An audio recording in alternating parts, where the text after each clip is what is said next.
এই নদীটা সামনাটা এখানটা উঠা হয়েছে, আবার গোয়ালনগরের এখানে চর ভাইসা হচ্ছে এইভাবে উচ্চা হয়, যার কারণে পানিটা কোনোভাবে তোমাদের সাথে ভৈরব যাওয়ার সুযোগ, ভৈরব যাইতে পারে না পানিটা। বড় নদী আছে মামা, চিনি তো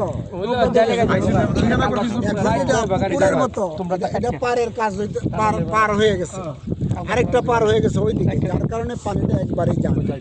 এটা খনন করে দেওয়া এখান থেকে লাউরা পর্যন্ত, এখান থেকে লাউরা পর্যন্ত খুঁজা দিতে হবে। শান্তিপুরের এই জায়গাটা ওই যে এটা হলো টোটাল কলমাটা।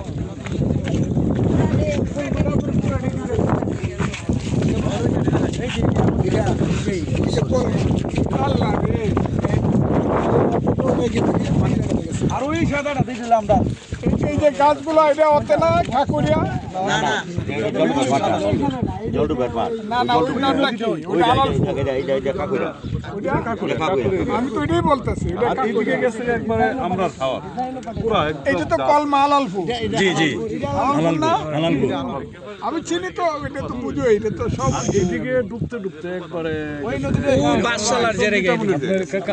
ওই রাস্তাটা গেলে বাস্তব চিত্রটা টোটালি পাই যাবে।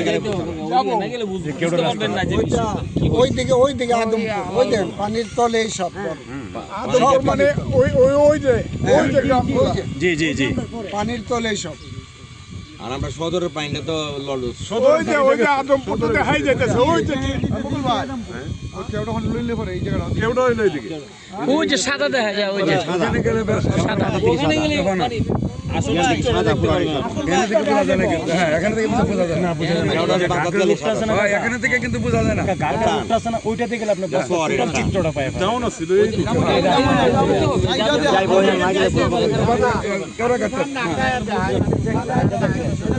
এটা তো দেখা হয়েছে।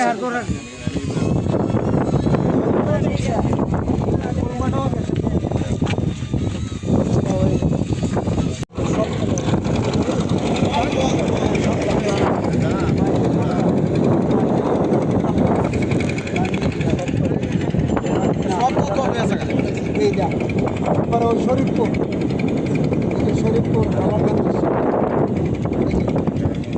ওই যে আমরা পানি দিয়ে শিখতে হবে, ওই আমরা ইসলামপুর, জি ওইটা ইসলামপুর, ও তো একদম দেখা যায় বর্ষা হয়ে গেছে। জি জি, সাবেক পানি কিন্তু ওইদিকে যায় না, কেন যায় না? ওই দেখেন সামনে টান হয়ে